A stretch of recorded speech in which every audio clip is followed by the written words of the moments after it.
Hello, my friends. Still on here. Other day, I was home in Indiana. It was cold. It was snowy. And I had a trip to Miami that I was looking so forward to. I just kind of glanced at what the temperature was going to be when I got down there. I think it was like 70. I had visions of walking on the beach, feeling the sun on my face. And I kind of glanced at where my hotel was, and just a quick glance. Oh, that's just a few blocks, from the beach. Acting like, well, it'll be nice. So I had a really busy day, and I, one thing to the other, rushed to the airport, get down to Miami, get my Uber. Took forever. Signal wasn't picking up. Kept sending my Uber driver like a quarter of a mile away, and they canceled. It's horrible. Finally, I get my ride, and the whole time I kind of been in the airport, and I kind of knew the forecast was a little cloudy, and then I look up and it's like, man, it's raining and it's all gray, and then I look at the temperature, it's not 70 anymore, it's like 60 something. Get to the hotel, check it again, it's rained for 2 days. Ask the people working at the desk, I'm like, is it usually this rainy? They go, no, this is usually the sunny time of year. Usually it's hurricane season, it's raining. But I was determined to go for a walk. So in the rain, not really any rain gear with me. I walked about, an hour in the rain. Of course, I wasn't just 3 blocks from the beach. I was like 3 sections from the beach. If you really looked at the map close, each section about 10 blocks, meaning I was like 3 miles from the beach. So I didn't see the beach. But I did get to see an interesting phenomenon as I was walking through the neighborhoods of Miami where I was. And I'm assuming it's because there's a lot of wealth in Miami. And so you get a lot of wealthy people, they get really nice cars. And so there's an overabundance of used, really nice cars. But I'm going through this neighborhood, small homes, appears to be probably middle class, lower middle class neighborhood. Wasn't the hood, but definitely wasn't wealthy or even upper middle class. 1,500 square foot kind of ranch style homes. And it was amazing. All of the older, we're talking, 10-year-old or older luxury cars. Like you go in front of this house and there'd be like 3 old BMWs. And there was one that had an old BMW and then a Ferrari on blocks. It was this old Ferrari, obviously wasn't running. Lord knows where they got it, maybe a junkyard, but they had to have a Ferrari in their front yard. And it's just Ferrari up on cinder blocks, no tires, sitting in their front yard. All over the place, everywhere you looked. I'd go like 3 houses and see what was, when it was new, was a $100,000 plus car. That was probably now worth $5,000 or whatever. But anyway, that was Miami. Now I bring all that up, I was doing a COPS conference, Concerns of Police Survivors. They're one of the groups that put on Police Week. You get first responders and law enforcement from all over the country that will come to these. There were some firefighters at this one, chaplains, counselors, therapists, mostly police officers. And what was interesting to me before I did the conference, when you walk around these neighborhoods, I don't know if it's the Cuban culture or the Spanish culture, but you could tell there's a lot of families, okay? And that have been there for a while. This isn't like you see in the Midwest sometimes, you'll get migrant workers will come and they'll all go to one house and there's a bunch of people there, but they've only been there for a year or two. And you don't know if it's just practical or they're gonna be doing the same thing in 10 years. But you go down to Miami and it's obvious they've been living there for a long time and their families are there and their grandparents are there, probably came over in the 50s because of Castro or Batista before him. And very family oriented, okay? So my vibe was, maybe this is gonna be a more sort of like family connected group, you're closer friends with the people you work with, that kind of thing.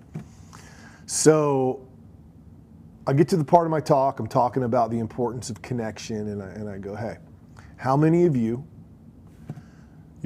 some of your close friends outside of work are people that you work with? Meaning, your kids know their kids, you do stuff with them regularly, like you're really close.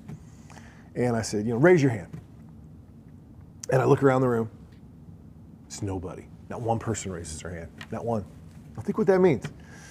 Whether you have a room of 50 people or you have a room of 300 people, that means in that group, and by the way, I'm not picking on them, this is almost any group I would go to now. What that means is how many people actually know you. How many people know you, okay? Because we really do kind of take on differing identities depending upon the roles that we're playing. You know, I might have the work identity, and I might have the chilling and relaxing identity, and I may have the identity when I'm at home with my family. And, you know, how many people get to see all that? You know, back in the day, that was far more common, because when we lived in smaller towns and smaller communities and people didn't move as much, which was pretty much all of human history until the last, I'd say 40 years. You know, when I was, 30, 40 years, I remember when I was a kid, you were really beginning to see this. But for most of human history, a lot of the people you worked with might have been people you went to high school with. And a lot of the people that you worked with and went to high school with, you went to church with. And a lot of the people that you went to high school with and you worked with and you went to church with, maybe they were a cousin, all right, but you knew people. And it was easy to identify things, like my aunt just had to go to the ER down in Alabama. And that family was formed at a time that when my aunt would have been young, they were all really close. And man, the next thing you know, you get this email thread and 20 people are going, pray for Aunt Martha. She's going to the hospital. Now the average person today goes to the hospital. How many people are even thinking about them? You live half a country away or an hour away or 2 hours away from where you grew up and your parents aren't there and you haven't seen them for a while, and ambulances got to come and take you to the hospital. How quick does that text thread spread? Probably not very far. And so the disconnection, okay, all you have to do is open up your eyes to see it. It's funny, it's a totally different subject, but I was watching this video that popped up by Robert Bigelow, really rich dude, really into studying UFOs. He's one of the first guys to study Skywalker Ranch out west where supposedly there's UFO activity. And in this video, he was saying that he believed that aliens have been here this whole time, hiding in plain view. Plain view, we just don't know where to look.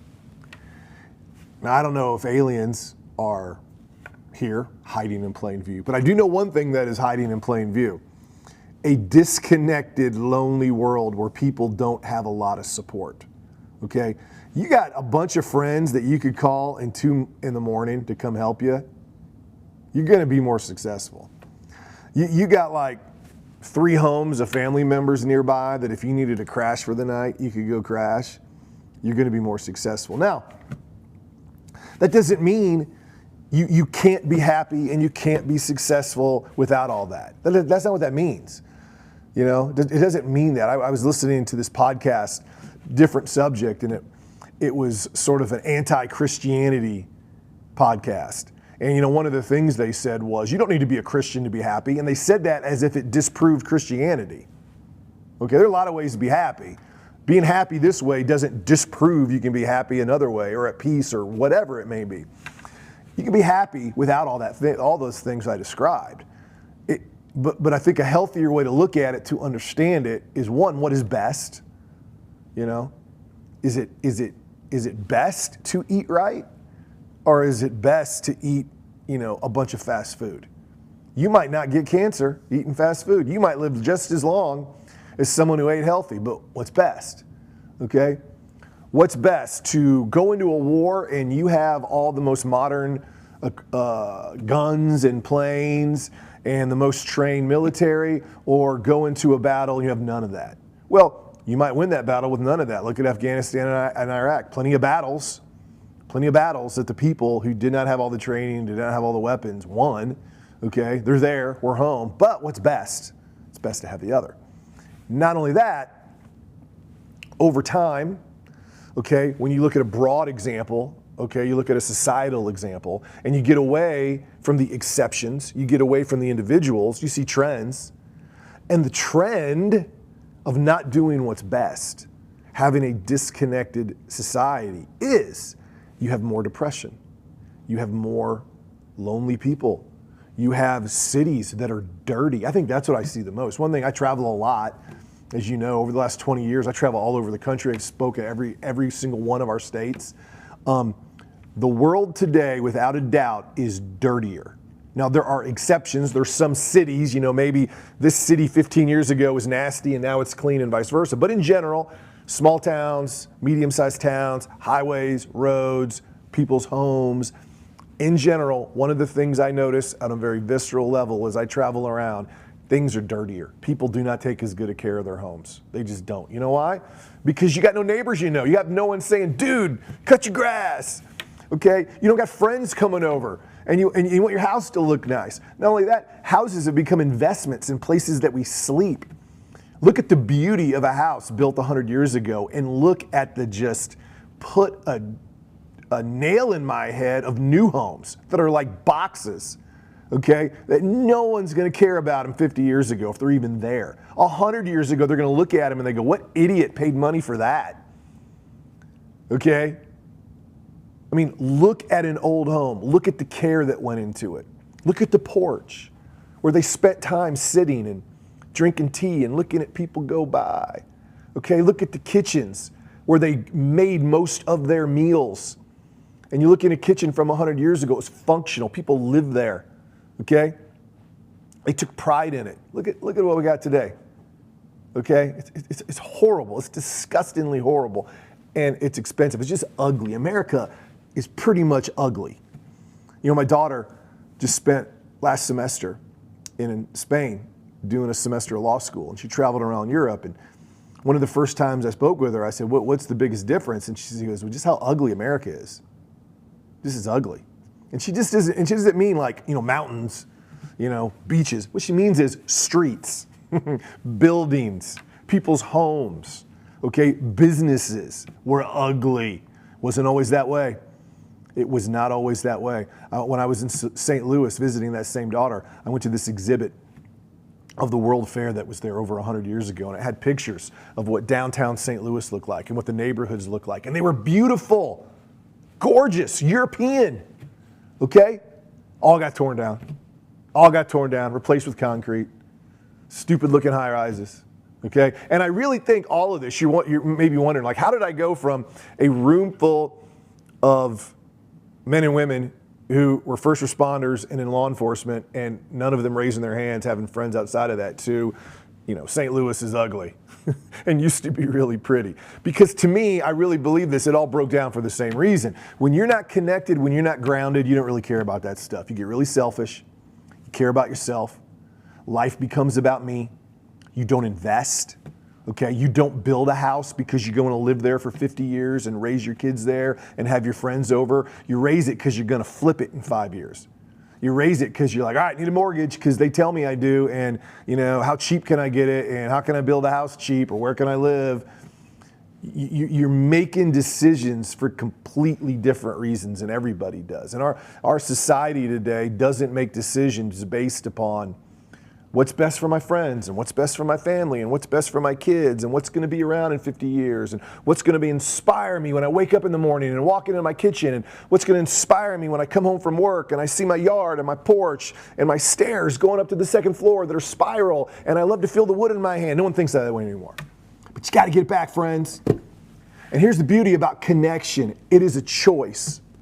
It's a choice.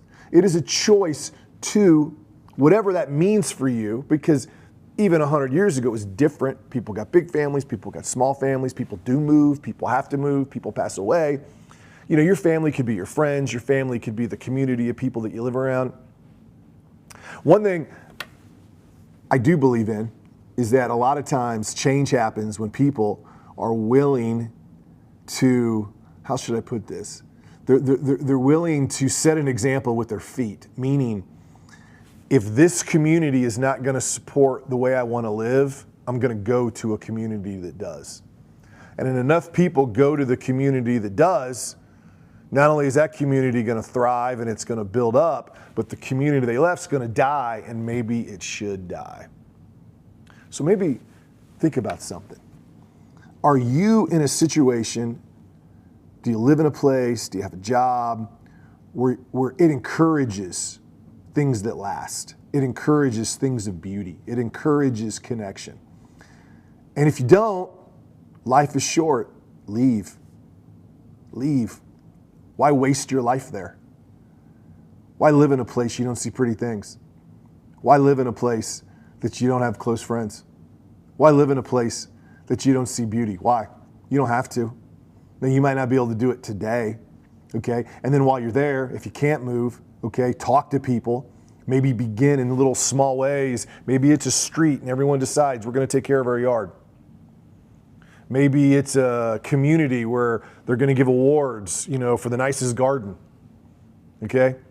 Maybe it's a dream you have, and okay, I because of my job, I can't move, but man, there's this old house outside of town, and it's been in and out of different people's hands over the years, and man, I'd love to buy it and make it look beautiful again and repaint it.